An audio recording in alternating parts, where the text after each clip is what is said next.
waɗata onon kadi e nder ɗum kala ko rafoya ɗon e mum landito ɗon. toɓɓere aranere nden en fuɗɗoto min inna on onon docteur. Assalamu aleykum. Wa aleykum assalam wa rahmatullahi wa barakatuhu. Docteur Amadou Wuri Bari. Docteur Mamadou Wuri Bari. min salmini on, min salminiri on dina l'islam. Onon e docteur Aboubacar Diallo. Ko adi kon min landoto on télé makka needi fayɓe ɓen, minen fayɓe ɓen, ko honno nenirawo e babirawo haniri tambitorde geɗalɓe maɓɓe ɓen télé makka neediji. بسم الله الرحمن الرحيم. الحمد لله رب العالمين، وصلى الله وسلم وبارك وأنعم على نبيه الكريم وعلى آله وصحبه ومن تبعهم بإحسان واستنى بسنتهم وسلك طريقهم إلى يوم الدين. أما بعد، فيا إخوة الأعزاء المستمعون والمستمعات للإذاعة الريفية في تلميله، أحييكم بتحية الإسلام. السلام عليكم ورحمة الله وبركاته، وأسعد الله أوقاتكم. أسأل الله جل في علاه أن يوفقنا جميعا لما يحبه ويرضاه، وأن يجعل عملنا لوجهه خالصا. يتي الله سبحانه وتعالى تدد مونو تو سني دو هاندو يتede moƴƴiɗo e meɗen waɗi en ɓiɓɓe adama tedduɓe, waɗi en julɓe, waɗi en ka moftenelaɗo muhammad sallllahu alayhi wa sallam. moƴƴori e meɗen nemaji heewuɗi, lintugol andata ittiri majji. Naam. En jarnimo, en weltanike mo, iɗen irro konde ko kanko woni reweteɗo e hoore gonga, ala reweteɗo si wona kanko. yen toro yo juulo en laaɗo men muhammad sallllahu alayhi wa sallam, o nulaɗo e meɗen ɓurɗo moƴƴude e ne'uɗo yaltini e ne'aɓe kelɗuɓe. Yo Allah juule makko, juula e sahaba ɓen fof, wattida en maɓɓe, hisana en kisi e duumiɗo. haray ɓaawa ɗum ɗon, mi weltanike onon wonɓe ka plateau, ka radio men rural ɗo, radio télimi wonɗo télémile ɗo hoore juuriya. Naam. haray mi weltike moƴƴi ko tawnuɗon mi ɗo kon, haray fuɗɗode yewtere men nden inchallah ko fi needi fayɓe ɓen, ko honɗum waɗɗi nene e baaba fi ne'ugol geɗal. Naam. haray iɗen andi foppu no yeli, woni ko julɗo, woni ko keefeero, woni ko fewuɗo, woni ko mo feewa, foppu no yeli heɓugol ɓiɓɓe resisuɓe, ɓiɓɓe fewuɓe, ɓiɓɓe nafayɓe, ɓiɓɓe ɗoftiɓe, ɓiɓɓe naftorteɓe. ɗum ɗo ko yela kala jibinɗo. haysi tawi nene e baba ɓe feewa, sago maɓɓe ɓiɗɗo maɓɓe on ñembataɓe, jokkataɓe e angal peewal ngal. ko ɗum on taway ɓe feewa goo hara ɓe yaray, ma ɓe fiimay, kono sago maɓɓe ɓiɓɓe maɓɓe ɓe nayi waɗɗum. si ɓiɓɓe maɓɓe waɗi ɗum ɓe piyayɓe. idan neɗɗo ko yiɗata yo ɓurɗum wo e moƴƴereji ɗin ko ɓiɗɗo makko, ko ɓiɗɗo ma tun innete o noon no ɓurma gandal, tawayɗa welti. ma o no ɓurma peewal, ma o no ɓurma jawdi, ma o no ɓurma teddungal, tawa hara hiɗa weltori. jonnon fiyo o ɓiɗɗo yo wonu ne'iɗo, yo wonu fewuɗo, yo wonu moƴƴuɗo, yo wonu nafayɗo, yo wonu naftorteɗo, cenɗe buyno ton. sengogo ko tawfiqu min allahi subhanahu wa ta'ala, ko allah woni ko hawrindinta. allah subhanahu wa ta'ala wi nelaɗo makko on, innaka la tahdi man ahbabta walakinna allaha yahdi man yashau. o wi nelaɗo an a wawata fewnude mo falaɗa fewnude wo, ko allah woni fewnowo mo faala fewnude wo. peewal jaɓingol ngol, fewnugol, hawrindingol on tigi e ko hani wadde kon waɗinamo, jaɓinamo, ɗum ɗo ko allahu subhanahu wa ta'ala tun jogi ɗum. ko ɗum waɗi no wodi e nulaɓe, annabaɓe, ulul asmi, jomiraɓe pellital, patoron ɓe nulaɓe ɓen, ɓe ɓiɓɓe muɗum fewano. annabi nuh alayhi salam mo jogino ɓiɗɗo, ɓe wi'amo ko kana'an. o gerduno e makko ha o ronki o jaɓali fewude few o jaɓali jokkudemo e diina fewuka kan o wondi e bandi o waɗi bandiyagal o jokki ha lette ɗen ɓay ari ndiyan ɗan suppitori nokkel ɗin fuu o innemo ya bunay yarkab ma'ana wala takum ma alkafirin qala sa awi ila jabalin ya'simuni min alma qala la asima alyawma min amri llahi illa man rahim wa hala baynahuma almawju fakana min almughraqin. o wi bo ɓikkun an o noddirimo yurmede bobo hun an ɓikkun an ar ƴawaka laanaka batoga daɗa wota wondu e ɓe heferɓe yoloɗa. o wi hey wos ko an beerawo min mi yahata toon fes mi ƴawa ka hawre pelle mi en wondata few. o wi he awa hande a daɗata hande ƴawgol ewro fello gaynantama on tumati ndiyan ɗan heedi hakkude maɓɓe kan o yooli. idan ɗum ɗo ko ya taho nene e baaba ko honɗum watta fiyo paykon kon feew ko fewtugol allahu subahana wa taala jogiiɗo peewal on jogiiɗo moƴƴere on jogiiɗo yurmede on ittowo ɓiɗɗo adama on e ko ɓoyli wattama e ko feewi kon jeejamo toromo yo fewnanmo ɓiɓɓe makko ɓen ko ɗum annaba ɓen o aslihi li fi dhurriyati moƴƴinanan geygol angol moƴƴinanan ɓiɓɓe am ɓen ɓe annaba ɓen si ɓe torade allah fi ɓiɓɓe ɓe tortaka to allah okkoran jiidi ɓe wiyay ko min assalihina moƴƴuɓe ɓen kadi sabuna ɓiɗɗo so o moƴƴali si o ne'aki si o fewali si o ɗoftaki haray ko nambara ko tana wonande mawɓe makko ɓen e kawtal ngal e musidal ngal fuu. idan ɗo ko go'o taw aspe arano on taw ko ya andu pewal ngal ko allah jogi toroɗa allah yo allah fewnana geɗal ɓe ma ɓen. si ɗon ɗon feƴƴi no woodi sabuji ɗi on tigi kañum kadi hani darade o waɗa ɗin ɗon ko kote makko woni ɓe wi allah dandudumo hibbugol ko sihi ko haɓɓi. goɗɗo arino tawi nelaɗo imo jogi ngeloba o wi nelaɗo yomi accutu mbani tum mi toro allah yo allah aynanan mba hara mba dogali mba yahali laaɗo maki o woy humu mba ha gayna inna noon mi fawike allah yo allah aynanan mba hara mba dogali. idan a waɗay sabuji ɗin toroɗa allah noon allah waɗu barke ɗi sabuji ɗi waɗɗa ɗi waɗa batte. idan aranum ɗum fiyo paykun kun ne'o kun feewa kun moƴƴa enen julɓe ɓen en ala ɓuri alqur'ana on e sunna nelaɗon alqur'ana fewnay alqur'ana moƴƴinay neɗɗo alqur'ana orientay neɗɗo ka nafoore makko woni ka malal ngal woni ɗon ka daɗal ngal woni ɗon ka kisal ngal woni ɗon ka nemaji ɗin woni ɗon. allah subahana wa taala sifi alqur'ana o inni inna hadha alqur'ana yahdi lillati hiya aqwamu wa yubashiru lmuminin. o wi hey nde alqur'anare nde no fewna e laawol ɓurgol feewugol ngol ɓurgol foccare no orienta neɗɗo o naɓiramo ka ɓuri moƴƴude ɗon ka ɓuri wondude e kisiye ɗon ka ɓuri wondude e malal ɗon ka ɓuri wondude e nema ɗon ka tawata neɗɗo on o wonay naftorteɗo o wonay moƴƴo o wonay e ɓundu yaltinori ko moƴƴi. alqur'ana on paykun kun ekkite alqur'ana on law kun jangine kun hunjine alqur'ana on yo kun naɓe ka duɗe mawɓe meɗen lawnu paykun haysi ko karama kojo janginayɗo fayɓe makko ɓen o jaɓataɓe janginde kanko o ƴettayɓe o naɓa ka karama kojo goo fiyo ɓe wakkilo ton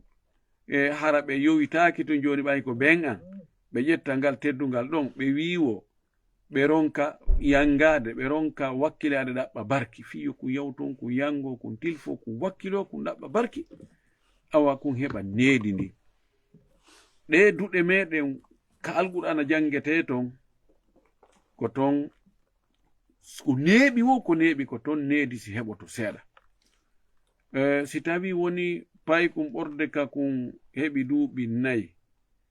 haa kun heɓoya duuɓi 20 kakun jangata ɗon inde Allah windaka ɗon, inde nelaɗo windaka ɗon, wowlaka fi muɗum fiw. Windaka ɗon ko honno goɗɗo salligorta, ko honno o juulirta, ko honno o horirta, ɗum ɗo no harmi ma, ɗum ɗo no dagi, ɗum ala ton. Ko 1+2 tun, ko mat e physique e ɗum ɗo e ɗum ɗa, ko ɗum ɗon tun. Si oɗo feewo yaali, hare na ko juhi. Innaka non o fewata de, peewal wonde Allah no bagora goɗɗo tun fewnamo. Kono si o fewali, si o wonali hulɗo Allah, si o jaɓali juulude, si o wonoyi contre l'islam, haray ko ɗum tañƴinano, sabu ko ɗum o ne'a e hoore muɗum. Idan amma ko tawata on tino jangude alqur'an, barki alqur'ana kin Allah waɗay sabu ha o wona fewuɗo. No wi'en no gasa ɓurar no wodi janguɓe alqur'ana ɓe ɗuɗaka peewal, kono ko heewi ko onti luttoyta e muɗum Allah yiltoyaymo. Idan ekkutugol paykun kun jangugol alqur'an e jangugol makuji nelaɗo ɗin e jangugol tawhidi wotinɗingol Allah, anda Allah no woodi, nelaɗo ko Allah neli ɗum, wonde neɗɗo on o mayay o immito, aljanna no woodi, yiite no woodi, sirata no woodi, hasbore no woodi. Ɗum ɗo no jaa e sabuji ko fewnta paykungu, ɗum no waɗɗi nene e baba yoɓe janginmo ɗum ɗo, yoɓe ekkutumo ɗum ɗo, yoɓe eltumo ɗum ɗo, yo fuɗɗo ɗum ɗo, o ƴoƴa e ɗum ɗo, o janɗa e ɗum ɗo, o mando ɗum ɗo, o mawna e ɗum ɗo. No jeeya e sabuji ko watta ha paykunkun feewa, wowtingol mo ma jangina mo, andina mo biographie ma ɗum gurdan yimɓe moƴƴuɓe feƴƴunoɓe ɓen. Se ndaari joni hande sukaɓe ɓen, fayɓe ɓen buy, salandike ɓe ɗo inde lolluɓe ɓen ka latugol ballon, joueur ɓe Maradona en, Messi en, oɗo e oɗo en, haray hiɓe andi ɓe, woɓɓe maɓɓe no andi tariha maɓɓe on, ko leydi hondi ɓe jeeya, ko club bombo e oɗo ko honto ɓe ɗum anni, ko hitande honde ɓe gañi ko ma on tigi woni meilleur joueur mondi, haray ɓe andi ɗum, hiɓe manditi ɗum. Kono waɗi ko ɗum ɓe wona e hollede ka écran ji, ko ɗum ɓe woni e ñallutude e muɗum ɓe yewta. Joni noon no hani babirawo on e nenirawo on nodda ɓiɗɗo on, joɗɗinamo, sifanomo fi Aboubacry, honno o wurirno, honno o natiri l'islam, honno o daroɗal l'islam o, honno o financiri fi l'islam o, honɗum o sacrifie, ko honɗum position ji makko ɗin o sifane fi Omar, o sifane fi Ousmane, o sifane fi Ali, o sifane fi Abdourahmane bun Auf, o sifane fi Khalid bun Walid, o sifane fi ɓeɗo yimɓe moƴƴuɓe, sifane fi Imam Malik en, sifane fi mawɓe meɗen wakkilinoɓe yeeyɓe wonkiji muɗum e jawle muɗum e ɓuttu muɗum fi no l'islam on tabitira. ɓe sifane histoire fi ɓen. Kala école ji ɗo ko histoire ji homɓe wonɗen e jangude, ko heewi kon ko histoire yimɓe ɓe en kafa dina, en kafa namuji,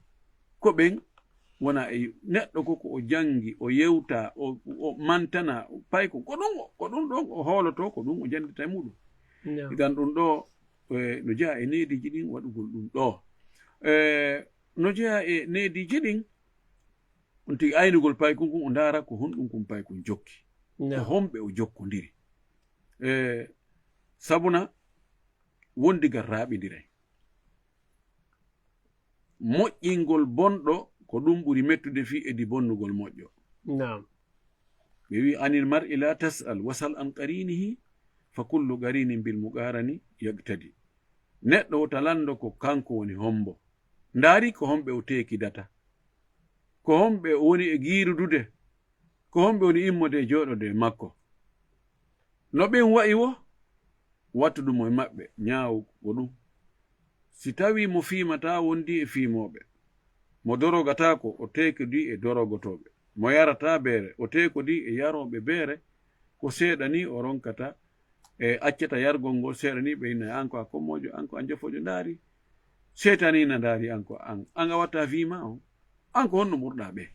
ndaari ɓe ko watta. Sa waɗi ɗum a taway he e jaka hari ni ɓe a waɗari, yahata o ñemba ɓe, o fuɗɗora seeɗa seeɗa seeɗa ha si sutti haray satti. idan yontigi ndaaru o eto o henja hakkunde paykum makko kun e yimɓe bonɓe ɓen. Minen kono hakkiri fayɓe buyno boni toon ko honɗum bonni ɓe ko groupe wondugol e groupe bonɓe. Si ɓen récupéri paykunkun hande kadi paykunkun koko ɓen ɗo wooli kun tun ko ɗum woni haaju makko. Ko mawɗo wooli ko ɓetma paare nden ko hunde kaari waɗi paare nde paare mi waɗa e nde hunde kaari mi regilani mi waɗa e ni mi watta ni. Idan haray yonti ndaaro ko homɓe woni wadde o wondide yo ndaaro ko ɗum o jokki mon woodi woɓɓe neniraɓe e babiraɓe goo hakkitande mum ala ɓiɗɗo muɗum ko honto woni e yaade ko honɗum woni ko ñallata ko hakkitande mum haysi ko ɓiɓɓe rewɓe. Joni e jeyaka e needi wona needi a accugol joni ono jiwo ma o yalta o yaha o hiiroya haa ka o faala wo o ara o konka baafal o tawa wurin nene baba ɗaninoke o findina ɓe o ɗumannoma hara mo jogii saabi secour o sotta o naata anda ko on toyi woɓɓe hakkitande mum ala. Idan haray ko ɗum wattango yiɗa on tigi sikko daabeji makko ɗin simo andi joni kulle ñaamoji be'i no ari himo jogii be'i o jaɓata walade o ƴettal ɗi be'i o naati ka kula o fali wurin fayda hay o yondinorta tum nelgol paykoy koy ko kanko tigi o daroto ha o anda daɓe be'i ɗi fof ɗi naati so acciɗo ha kulle ñaamiɗi konta mo wakkili accugol jiwo makko on kan yo yahu yaada eɓe faala ñalloya ka faala amoya ha ɓerde mo ɓutta arta ɗum ɗo haray nanedi fayɓe buyno bonude hande fayda mawɓe haray ko kañum woni sabu hinata heɓe yiɗigoy kono haray ko kamɓe welsindi Allah subhanahu wa taala no yamiri en wonde huye en eto ha ɓeygure men nden huɓindo ɗemɓe danɗen ɓe yiide woni ya ayuha alladina amanu anfusakum wa ahlikum naran waquduha nnasu wal hijara o wi ko onon yo julɓe onon yo gomɗinɓe onon yo hulayɓe Allah dande hoore moɗon yiite dandon ɓeygure mon nden kadi yiite. Goɗɗo landino Umar ibn Khattabi radiallahu taala an o wi ko honno ɓe dandirta ɓeygure ande yiite o inni ko ya yamirɓe ko Allah yamiri yo ɓe waɗu kon daroɗa kadi ha ɓe waɗa haɗaɓe toŋanaɓe ko Allah haɗi kon daroɗa kadi ha ɓe acca few o wi hara aɗa andiɓe natugol yiite ɓay ko narta goɗɗo yiite usi o waɗi ko Allah haɗi kon o salike ko Allah yamiri mo yo waɗu kon. Gan yonti andu nelaɗo ɓe sallllahu alayhi wa alihi wa sallam no maaki kullukum ra'in wa kullukum mas'ulun an ra'iyatihi en fopp hiɗen aynina ko en gaynakoɓe hiɗen wi'a yo en hiw ya hiw honɗum ya hiw ɓeygure ma nden ya hiw geɗalɓe ma ɓen ya aynuɓe ko woni aynugol ko ndaarugol ko honɗum o woni e gerde ko honto woni e yaade. fayin en andintina e jamaji wonɓe en heɗitade fewndo o sayi ɗo ko radio hoore weliya on télémélé ɓe woni heɗitade ka fréquence makko 89.3 wonɓe en makande ɗo ɓen ko kamɓe docteur Mamadou Wuri Bari hino wondi e maɓɓe docteur Aboubacar Diallo e tippude ko docteur Aboubacar e tippude kamɓe docteur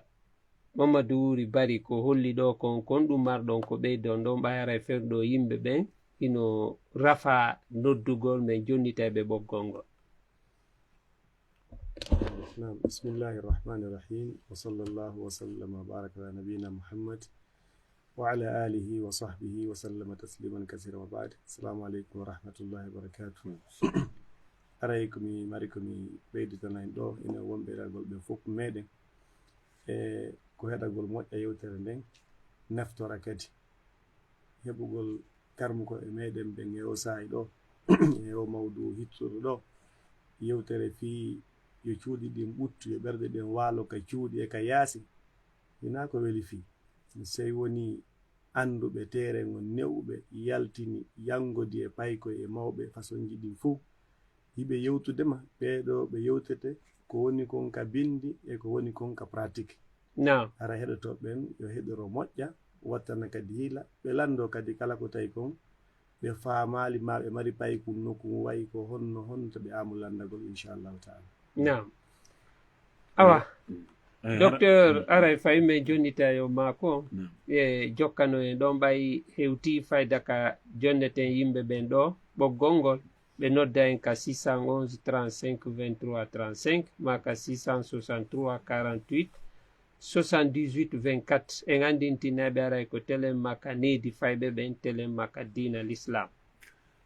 haray ka raɓɓiri ɗon nam koye on tigi ekkutu pay kunkun neediji l'islamu ɗin ekkitamo tegdigol mawɓe ɓen e ekkintinnamo yurmede e dokkal ndaare nelaɗo men sallllahu alayhi wa alihi wa sallam tawi mo hawti payku ñaamugol ɓe buy ɓe hawti no e omar bnu salama ɓaykun kun no nokkira cenɗe ɗen fuu e nder miran on nelaɗo maaki ya gulamu ko an yo paykum sammillaha innu inde allah taw si a fuɗɗoto ñaamude wi'u bismillahi ɗum ko needi aranir ndi o wi kul bi yaminika ñaamira jungo ma ñaamo ngon ɗo ko needi ɗimmiri ninni tammu o wi kul mimma yalika ñaama ko wontiri sengo ma kon wota jiiɓu yeeso yimɓe ɓen ekkitamo ko nano ñaamirtaake ko ñaamo ngon ñaamirte ko ñaamo ngon yarirte ko ñaamo ngon ƴettirte ko ñaamo ngon jonnirte ekkitamo wonde si tawi ñaamete ɓannama hakkunde jama wota o nokkoy taw kokoy ko woni ka yeeso yimɓe ɓen kon so o falji ɓannamo joɗɗinamo yewtiramo doyi wona uttere nden tun ɓay enen fayda ko anduɗen needi ko luubagol ko piigol ngol tun la jooɗo yewtiramo doyi andi ɗum ɗo wattake si o bonni masalan o fusi kas ma bonni piihu wona argol luubomo ko yarina ene ayi a fusino o kaasi joni ko honɗum yarirte andi joni ala ko yarire yewtiramo doyi nelaɗo men sallllahu alih wa sallam no holli en wonde ɓe paykum needi makkum on ko waɗugol doyi hollamo wonde ɗum ɗo wattake ɗum ɗo no boni ɗum ɗo no moƴƴi law o janɗida e ɗum ɗon wona wigol nono terde ko paykon ni modi o anda e hunde la ko ka o anda e hunde ɗon ko ɗon o andinte wonde si o waɗi faljere ɗum ɗo ko faljere no jaa e needi ndin so o waɗi kadi ko moƴƴi weltanoɗamo jarnamo bal no wawi waɗanamo kado a waɗi ɗo goɗɗum mantamo fayda ɓuri ko o waɗi ko andi ay o heɓi courage janggo o waɗay ekkitamo dewe ɗen kadi hollama ko honno salligorte ko honno tamorte ko honno juulirte neraɗo men sallllahu alih w sallam o maaki muru auladakum bisalati li 7 wadribuhum alayha li 10 wa farrigu baynahum fil madaji o maaki ɓiɓɓe mon ɓen si ɓe heɓi duuɓi jeɗɗi yamireɓe yo ɓe juulu ekkiteɓe julde ɓe wowtida e mum ɓe janɗida e muɗum hara me taafi si ɓe helli fo yama kako ɓe woowi ndiyan ɗan si ɗan ari kaka ɗan wowi reeɗo ɗon a rewdata mettata fi o wi si ɓe heɓi duuɓi 10 ɓe jaɓali juulude focceɓe loocum sariya loocum doyi o addi ɗon needigo kadi o wi hakkude goroy koy e deyoy koy jiwoy koy e pay koy goroy koy si ɓe heɓi duuɓi 10 taw accu ɓe waala nokku ngotu taw on waɗu ɓe chambre goto sendidireɓe sina ɗum no gasa ɓe ekkito ɗon bonki kamɓe woni ɗo ɗum ɗo fo haray ko non on tigi tetirta seeɗa seeɗa no jeeya e ko okkata paykun kun needi tawa yuma makkun e ben makkun no jogii needi tawa ɓe fenata ɓe andintamo fenade woɓɓe ko kañum tigi janginta payko mum kun janfa e fenade inna joni himo nder to he si goɗɗo ari ɗo inne mi alaga andi himo toon joni ɓe andi jaka fenade ɗum wona hewde ko ɓe wi no paykun si kun finino kun tawri mawɓe makkun o taho ɗo e kun ƴettoyde goɗɗum go ko ɗon ko yiiɗo wo ko ɗum kun ekkitoto so kun fini joni kun tawi ben makkun no fima cigarette kanko kadi joni a yahi joni kun tagga kaydiji sunna maɗɗo wutta ka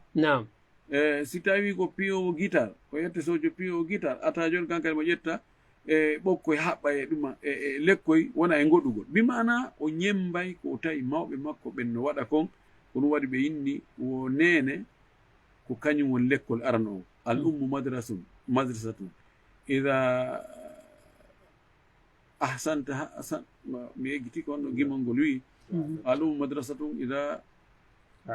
أعددت جيلا طيب الأعراض. نعم. أوي إننا ko lekkol si a hebli prépari nene jo o moƴƴi haray a prépari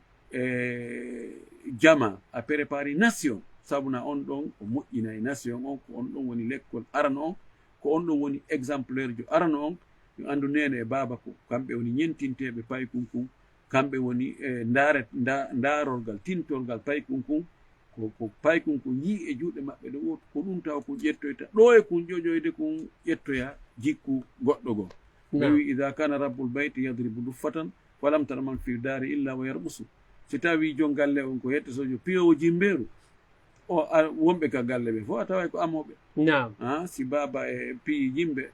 e paykunkun kun ama bima ana ɗum ɗon ko si neɗɗo o woni bonɗo kara han o ne'irta goɗɗo o yaltoya ko moƴƴo nden haray ɗum ɗo woni ko ɓuri raɓɓude kon e toɓɓe fii ko tawata neɗɗo on no hani wadde fii yo ɓiɓɓe makko ɓe woni feewɓe ɓe wona e moƴƴuɓe ɓe wona nafayɓe ɓe wona e huloɓe Allah taw ɓe addantamo tanaji albara uji ñande woñande ko wullitagol a ɓiɗɗo mo no waɗi ɗum ɗo no waɗi men ɗum ɗo awa hande kadi o ari tawa yiiɗo mo hara no huli no mappi ene o ari kadi hande ko henehimo ɗo e haray ko ɗum ɗon woni ko ɓuri raɓɓude kon ko watten taqdim ardinen e nder yewtere men nden o jasakumullahu hayr. awa haray musidɓe yiɓɓe en ɓurtaɓe weltanade ɗo emin jonnuto ɓoggol ngol min weltanike wono docteur Mamadou Wuri Bari e docteur Aboubacar Diallo haray min jonnutude jamaji ɗin ɓoggol ngol mi andintinaɓe ko radio maɓɓe wori Wilya on ɓe woni heɗitade fewndo sayi ɗo ka fréquence 89.3 ka technique ko lamarana gurgul ka microphone ko Diallo Elhadji Ousmane ara en watta e ɓoggol ngol e juuɗe maɓɓe ɓe nodda ka 611 35 23 35 maka 663 48 78 24 woɓɓe hewti ka ɓoggol. assalamu aleykum. Naam. allo. Naam.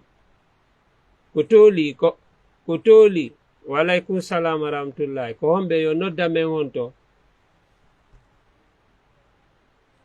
Naam. Naam.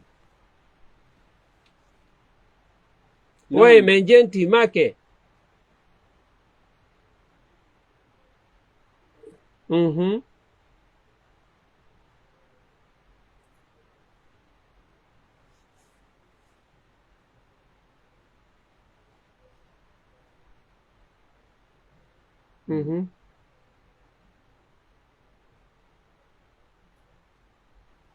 Naam.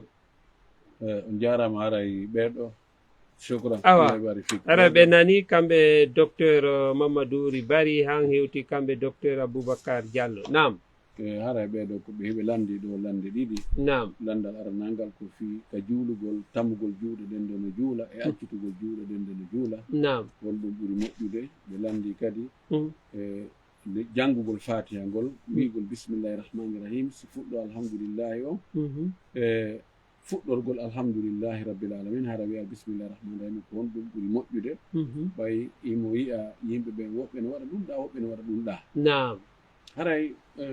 tammugol juuɗe ɗen ka julde nde no juula ƴetta junngo ñaama ngon agga ka junngo nano baka ka ɓernde ko ɗum ɗo tun nelaɗo wona. nelaɗo accitali juuɗe mum ɗen juuli hay nde wootere hay gooto ala wawɗo addude hadis gooto pet selluɗo wonde nelaɗo ñande goo o focci juuɗe makko ɗen o juuli. giɗa mi anno ɗo 2004 mi innuno kala adduɗo hadis gooto pet selluɗo wonde nelaɗo sallllahu alayhi wa alihi wa sallam o acciti juuɗe makko ɗen o juuli ñande wootere ma o yamiri ɗum harala joga noon tigi 10 million ha joni ɗum no ɗo ɗin no waali nawde komi ɓilli o komi ɓilli ɗin ɗon haray ɗi waali ka compta adduɗo ɗum ɗon wo o heɓay on 10 million ɗo wata addude ɓay hadis moƴƴinta ko joni ɗum ɗo nelaɗo waɗano. imam malik waɗano fes riwaya arɗo kam daw wana on ɓay ɗo ko ka radio hara yimɓe ɓen no yimɓe ɓen no hawji faala mana ɗe wata wadde détail ji ɗi fof nam riwaya abdourahmane ibnu qasim arɗo ka mo dawwana wonde o wi mi landike malik fi tuuginagol juula o wi mi annda ɗum ka julde farilla o wi mi landike mo tamugol juuɗe ɗen ka julde o wi mi annda ɗum siko julde farilla kono ko siko julde naafe si daragol ngol juuti o wallitora e ɗum on ɗon riwaya ko riwaya mo tawata karama koɓe ka madhabe ɓe fof ɓe fottani on ɗon ko be o waɗe tawil be o firde noone goɗɗugo hay sen farli imam maliki awa o accituno juuɗe o juuli kono na imam maliki nula e men de ko mouhammad sallah sallam nula e meɗen te imam malik no ibnu abdil barri wiiri no karama kojo malikiyankojo kummalujo jogiɗo defte ɗuɗde jane moranaɗe defte gonno wiye tamhid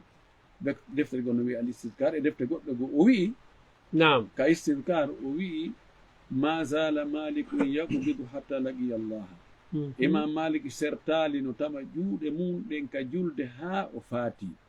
bal deftere goo no ɗo marocain jo no moƴƴini marocon je moƴƴinide fayra joni woni duuɓi temedere mbi o walli fiinde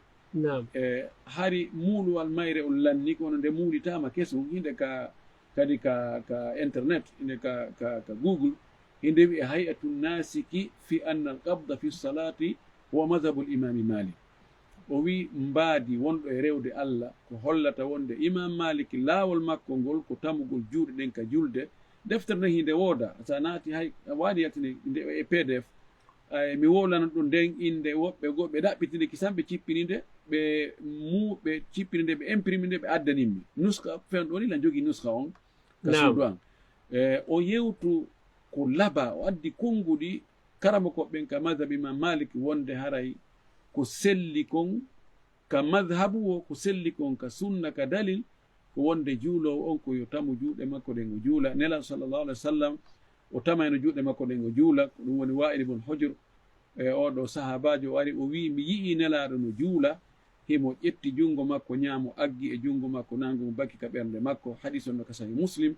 hadis goɗɗo goo no ka sahih imam boukhari hadis sahl ibnu saad sa'idi e hadis aji goɗɗi goo nelaɗo tawi goɗɗo no juula e riwaya goo wi ko goɗɗo riwaya goo wi ko abdoullah ibnu abbas himo ƴetti nana ngon wattiri dow waɗi ñaamo ngon ley o wayliti nelaɗo sorti junngo ñaamo ngol ley wattiri ngo dow mana tamugol juuɗe ɗen no tabitiri sunna konngol yankojo e sunna kuuɗe ɗen e golle nelaɗo sallllahu alayhi wa alihi wa sallam amma bismillahi on migol bismillahi rrahmani rrahim no yeddodira ɗum ko aya ka alqur'ana kana aya imam maliki maki kañum na aya ka alqur'an na aya ka suratul fatiha afan yani ko yoga e aya on ka suratul namli innahu min sulaiman innahu bismillahi rrahmani rrahim ɗon ko yoga e aya on yarli ko o aya ka suratul fatiha imam maliki ni o fatiha on ko fuɗɗi ko alhamdulillahi rabbil alamin karama ko e buyi no yaari ɗum woɓɓe inni o wono imam shafii imam ahmad fi asahi riwayatani anhu ɓeɗo yaari wonde bismillah rahman rahim ko e fatiha jeeya ko aya arano on non ɓen ɗon ɓe inni ɗum ɗon accatake few ko be wiya bismillah rahmani rahim imma suuɗama feññina imam maliki riwaya qawlan wahida o wi se a jangude fatiha ka julde a wi'ata bismillahi rahmani rahim la sirran wala jahra wona ya suuɗu wona ya feññi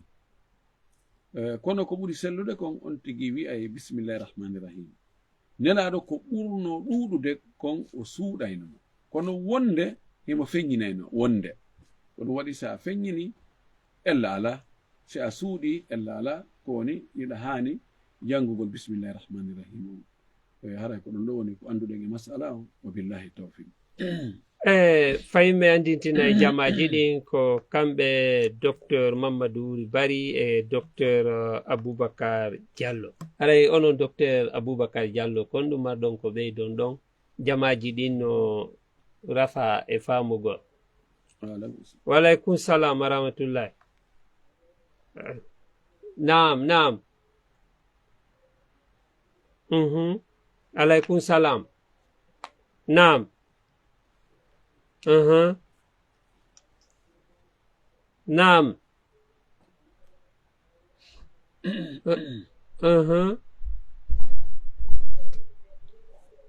نعم.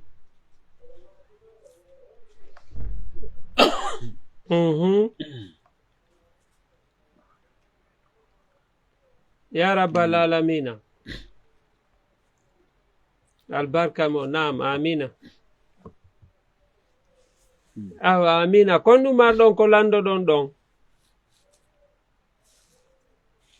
mi weltani ke on jarama buy ray fayin docteur ara en wawi jokkutude ka wonnoɗen ɗo nanen fewdo ka ɓe holli ɗon innugo bisimillahi on ɗo e woɓɓe a hewtu ka lawol. nam ko noon haray bisimillahi rahmani rahim o wi'ugol ɗum ɗon ka fatiha ndeno juula haray ko ɗum ɗon ɓuuri moƴƴude yon tigui suuɗu noon nelaɗo men sallllahu alayhi wa alihi wa sallam ko ɗum ɗon o ɓurano wadde saabu hadis mo abou hurayra filli o wi nelaɗo hiɗa deƴƴita seeɗa si a habbiri hakko ɗon a fuɗɗagol janngugol fatiha on ko honɗum wi'ata ɗon. nam o jantanimo wonde o janngay du'aul istiftah du'a uttiɗo julde nden ha o gayna o wi a'udhu billahi minash shaitani rajim bismillahi rahmani rahim noon si o townoya o fuɗɗo yo alhamdulillahi rabbil alamin ko ɗum ɗo ɓuri moƴƴude kono si on tigi o feññini o fuɗɗori wigol bismillahi rrahmani rrahim alhamdulillahi rabbil alamin ɗum ɗo na ella imamu shafai kañum no maaki wonde bismillahi on o wi'ete kala fuɗɗode cortewol sonaka suratu tawba. nam nam o wi kala cortewol si tawi joni a jangi fati a gayni tawi ko qul huwallahu faraɗa wattude ɗon ka julde ɗon ka enna bismillahi rrahmani rrahim qul huwallahu ahad. nam hara ella ala fof no dagi ala ko ella ala mum ko woni ella on ko angal wigol bismillahi on ka fatiha. nam allo waleykum salam wa rahmatullahi ko mbe yo noddame on to ko to limon kon ɗum marɗon ko lando ɗon ceernoɓe men ɓen ɗo. namu ya rabbal alamin albarka aray docteur woɓɓe waɗiɗo message landike ɗo wo si tawi kadi joni noon o maki ka fawindirgol juuɗe ɗe si tawi noon kadi on tigi fawindirali juuɗe no julde ɗum kadi sino dagi si kala nelaɗo waɗano tawi no dagi si nelaɗo waɗali hanaka waɗede si tawi noon on tigi anda hara komo anda few o acciti juuɗe makko ɗen o juuli hara o mara ella saabu angal andugol kono mono andi wonde nelaɗo tamno juuɗɗen kanko o tewi ke pas o lundike nelaɗo o acciti juuɗe makko o juuli karama koye ɓurɓe ɗudde ɓen no wi julde makko nde hinde selli kono noon himo jogui bakkatu lundagol nelaɗo ngol si tawi himo andi saabu tun yiɗugol lundagol nelaɗo e mawnintinnare salike jokkugol sunna nelaɗo on ni haysi julde nden selli ɓayi tamugo juɗɗen ko sunna wona farilla haysi julde nden selli kono ko sikke ala kan hara imo jogui bakkatu lundagol nelaɗo saabu no Allah subahana taala no rentini en wonde lundotoɓe nelaɗo ɓen yoɓe rento dey wota tikkere Allah e lette Allah ɗe tayano e hoore maɓɓe. woɓɓe kadi hewti ka ɓoggol ko homɓe allo waleykum salam wa rahmatullahi ko homɓe yo noddame hon to jantu nam ko toli on jarama.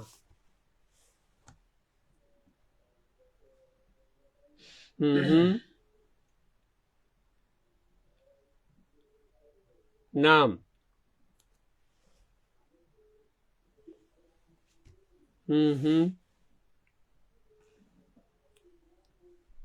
nam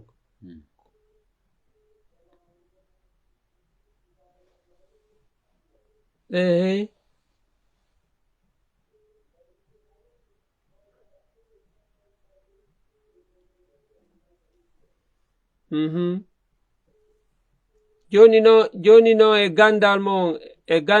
o yafoto e gandal mon ko honɗum sendi hanki e hande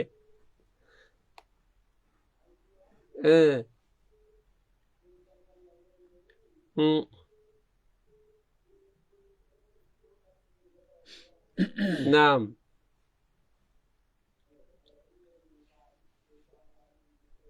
Naam, docteur. Naam. On gelike ko ɓe holli ɗo kon o dañuɗo o no accutude ara e ɗum no jeeya e needi ka angal needi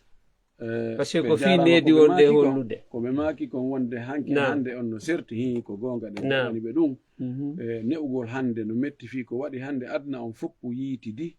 wirnalloji ko wirnuno kon hakkunde yimɓe ɓen tawa mo ɓe ka beru ko woni ka mum kon ko beruɗum ɗon o andi ko ɗin aadaji ɗon ko ɗin neediji ɗon ɗum ɗon iwi joni ka wonɗa oɗa reni adna on fo mo ɓe ko jokki kon piji bonneɗi needi ɗin ɗi ɗuuɗi hari law dorogo ala fayda e nokkeli buy haray beere ɓe anda filmuji porno e piiji sifa ɗin ɗum hari ala joni piiji wani bonneɗi needi no ɗuuɗi ha feƴƴiti no wayi ko mahowo goto e liɓoɓe jowo ma sappo kono ko honto fayda ella on ɓuri wonde yimɓe ɓen yiɗugol jawdi ndin no tiiɗi e maɓɓe ɓuri yiɗugol heɓugol ɓiɓɓe fewɓe ko ɗum waɗi on tawa joni sonnaɓe ɓen no haɓɓiti ko be yaha golla be yaha yeeya ɓe wakkilaki joɗagol ka suudu ɓe ne'a geɗal ɓe ɓen awa modi bo ɓe kata tan no wakkilo yaha yaasi addana ɓe guure on hay si tawi ɗum ɓe innayi ɗum ɗo yonata ɓe wakkilaki si tawi nene on yaltay bimbi subaka baba on yaltay bimbi subaka ɓe arto iwo kikiɗe ɓe acca ɓiɓɓe ɓen ɓe accida ɓiɓɓen e hombo wiyen joni ɓe adda e goɗɗo goo gollowo on ko ne'ata ɓe kon e ko nene ɓiɓɓe ne'ata ɓe kon ko gootum ko on yurminta ɓe kon e ko nene ɓiɓɓe ɓen yurminta ɓe kon ko gootum hande fayda heɓugol jawdi no ɓurani yimɓe ɓen fayda hay jiidagol sonnaɓe buy hande si tawi joni innama yoɓe heɓu ɓiɓɓe jowo kono haray ɓe heɓata galle ɓe heɓata otowal maɗum yoɓe heɓu ɓiɓɓe ɗiɗo tun kono ɓe heɓay galle moɗanaɗe villa ɓe heɓay otowal ɓe heɓay million ji ɓe waɗa ka compte banque maɓɓe wallahi ko ɓe suɓoto ko jawdi ndi ɗum ɗo no jeeya e ko woni e yeebude ɓiɓɓe ɓen kon min beru komi wattaniɗa kon haray en torki Allah yo allahu dandu en ɗum needi ndin noon welaafi fewndo ɗo ko waɗi ko puyɗinta kon no ɗuuɗi wallahi tawfiq ko radio Rewelia wonɗon heɗitade ka fréquence makko 89.3 ka technique ko lambarana gurgur ka microphone ko Diallo El Hadji Ousmane woɓɓe hewti ka ɓoggol ko tuuli waleykum salam ko tuuli ko homɓe yo noddamen on to jantum naam yo maake on no kon ɗum marɗon ko landoɗon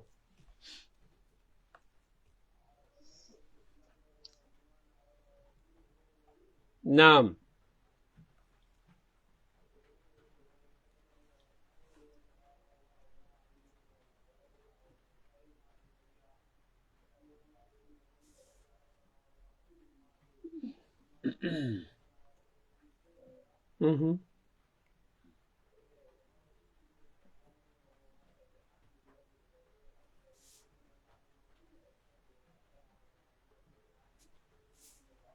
naamu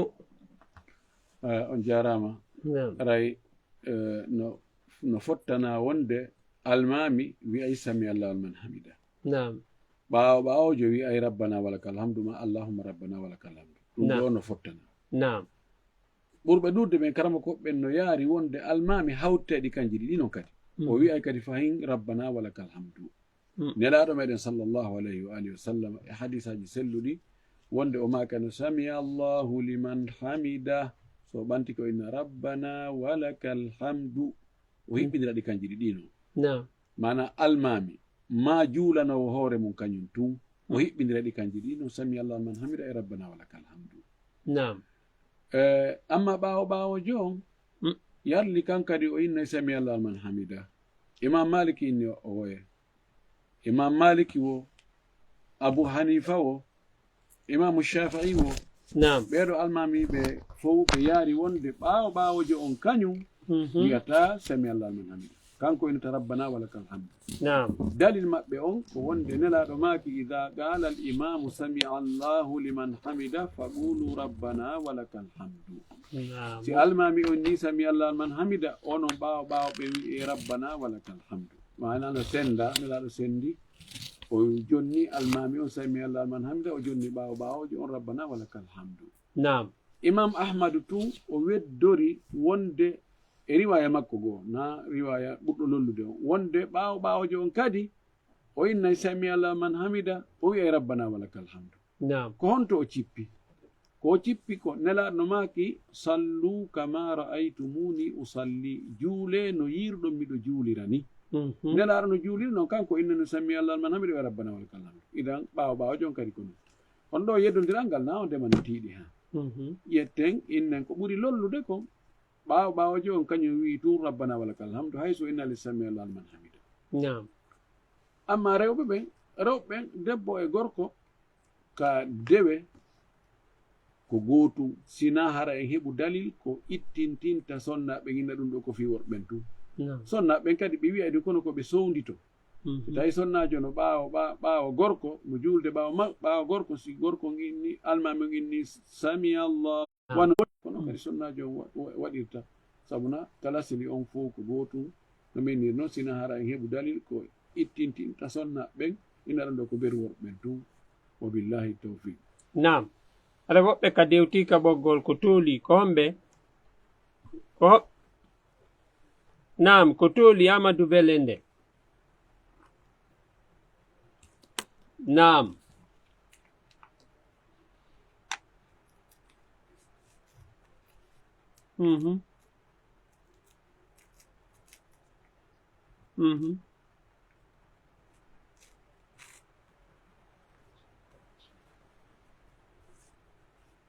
nam aɗa nani kamɓe docteur faamike ɗo si tawi ɗo ya gaynito e fatiha tawa almami on ɓantike e ka koppi o wi sami allah man hamida haray ko ya taƴu fatiha ma on jokkamo waɗa ruku on ɓay fotaka wona ha almami turo ɓanto haranga turaki nam taban ɗo no andintinna en wonde ɓaawojo on ene kanko kadi o janggay fatiha ka o janggata fatiha si tawi julde nden ko suuɗetende wono fana ma alansara ma sakkitire nden ka futuro ma sakkitirɗen ɗiɗi ka geeƴe ɗo fayda karama koɓɓen fof si wona abou hanifa no yaari wonde on tigi janggay kanko ɓaawojo o janggay ɓayi o alaynande ko almamoni e janngude kanko taw dartongo fanka kankadi yo janngu amma noon si tawi almami feññinayi jande mum nden ko ɗo yeddodiral ngal ari ɗo imam malik mana jumhur en yaari imam malik e abou hanifa e imam ahmad ko ɓuri lollude kon e konngol makko wonde ɗo almami on sino janngude feññina ɓaawojo nayo janngu hay fus wona fatiha wona simore nam dalil maɓɓe o allah subahana taala wi wa ida quri alqur'anu fastami'u lahu wa ansitu la'allakum turhamun si alqur'ana no janngede heɗe jentito ɗon dey no gasa allah yurminayi on imam ahmad wi'i miɗo wawi wondugol ɗum ɗo ko fanda ko jande nden ka julde ɓay si tawi a tawi tun goɗɗo no janga farlaki ma yaha heɗo sa fala yahay jokka lawol ma ɓe dallinori kadi fayin wonde laɗno maaki man kana lahu imamun fa qira'atul imami lahu qira'a mono mari almami haray jande almami makko on wonanimo jande kono hadis o na selluɗo ko oɗo abou hanifa kañum ƴetti wi'i kala ɓaawojo o janggata hay fus almami feññini jande mum nden feññinali jande mum nden ɓe dallinori kadi fahin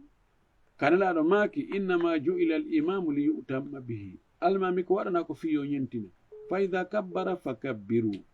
wala tukabbiru hatta yukabbira almami ko waɗana ko fiyo ñentine si o habbiri onon kadi habbire wota on habbir ha o habbir wa ida qara'a fa ansitu si o jangi jente heɗe ɗon ɗon dali maɓɓe imamu shafii o wi'i imam ahmad no tawtamo ɗon e riwaya wonde ɓaawojo on janggay fatiha on tun si tawi almami no feññinde jande mum nde kono honde o janggata fatiha makko on ko tuma almami gayni janngol fatiha mum on ko ɗum ɗo ɓuri sellude honno woni dalil maɓɓe ko hadis ubad ibnu samit radiallahu taala anhu nelaɗo maaki la'allakum taqrawna halfa imamikum qalu bala ya rasulallah qala la tafalu illa bi fatil kitabi laaɗo ñande goo o julni ɓe o salmini o fewti ɓe o inni ene wa joni on janga e ɓaawo almami moɗon ka ɓe inni hiide min janga e ɓaawo almami lalmaki ta on waɗu dey sina fatiha on tu ɗo ko wiyata ko qata'atil jahizatu qawla kulli khatibi haray on tigi janggay fatiha on tu si tawi noon aroyno ɓe wiiri ɗo ni tawi ɗo ya timmi fatiha ta almami ɓanti ka ruku darto ka wonɗa ɗon jokka almami ka ruku makko allah hawri sawaba amina ko radio reweliya woɓɓe hewti ka ɓoggol kamɓe kadi ko tuuli kono ɓe wawali tabbutude ka ɓoggol way nam ko homɓe allo on woɗɗitoto radio on seeɗa fi en wawa famodirde allo nam waleykum salam wa rahmatullahi ko homɓe yo nodda men on to nam maître Bella Sare Kali ko tolimo nam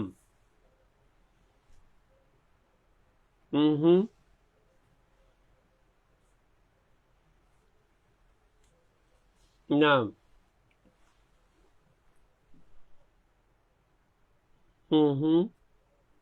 nam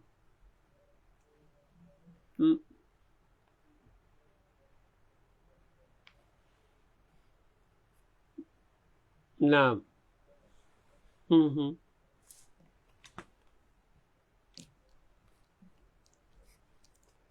nam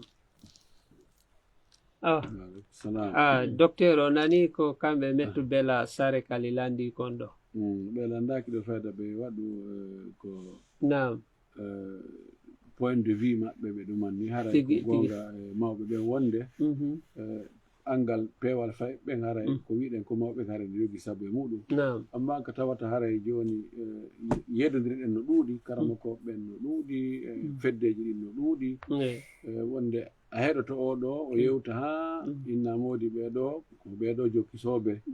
goɗɗo go aroya wowloya goɗɗum go contraire ko ɓeeɗa woni e mum ko hina tawsi ko ɓeeɗa wino ko ɓeɗo do ɓeno jogui gandal ɓeɗon hay ɗum ko nokku kaari ɓe janggoyi fayda on tigui so renaki wona huɗo ɗatal arɗo o naɓora ko honɗum dandata ɗum ɗo ko on tigui wakkilo kankadi o jangga seeɗa e kadi darugol hooloɗa mo hooliɗa on ɗon ñemba on ɗon koɗo taglide ani ɓe fof wonata karamokoɓe Allah subhanahu wa ta'ala koy fasalu ahla dhikri in kuntum la ta'lamun aray ko on tigi on daaru suɓo e karamokoɓe hunoɓe Allah o jokka ɓen ɗo waleykum salam wa rahmatullah jantum ko homɓe yo noddame on to nam hajja ummu ko tuuli nam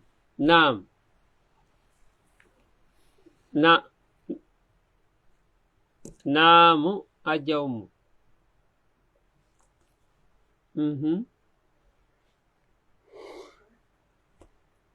nam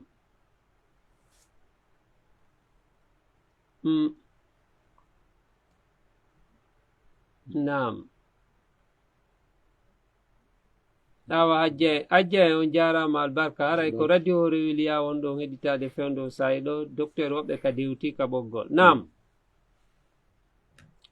on jarama ko waleykum salam wa rahmatullah jantum nam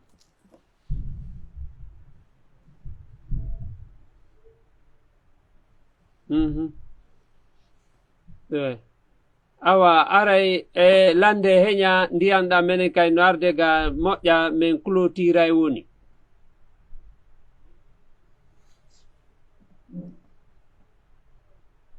lande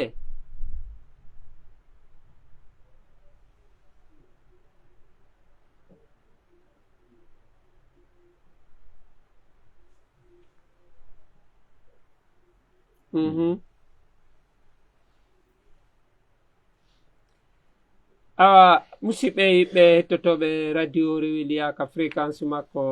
89.3 koko anduɗon kon ndiyanɗam falama en hambude dow ga ray o émission ɗo en wawa mo clôturude ɓayi sino maƴude dow toon wawa en tampinde appareil ji ɗin susata ɗum ɗon mi andintinnayi on ko wonan noon ka technique ko lamarana gurgur ka microphone ko Diallo Elhadj Ousmane invité ɓe men ɓen ko kamɓe docteur Mamadou Wuri Bari e docteur Aboubacar Diallo en wawali gaynitade émission on kono inchallah no heɓirɗen feere mum o si tawi hiɓe ɗo en waɗa ɓe hito gayntoɗen émission on aray hande on en haɗay ɗo saabu ndiyanɗan jaɓani docteur on yaha photo o ɗuma ɓe waɗali pano ɗuma donc ça coûte très cher ɗuma souvent si fettiɗo boni c'est des millions ɓe ittinta men ɗum kala e ɗumano to radio wona kadi torak gon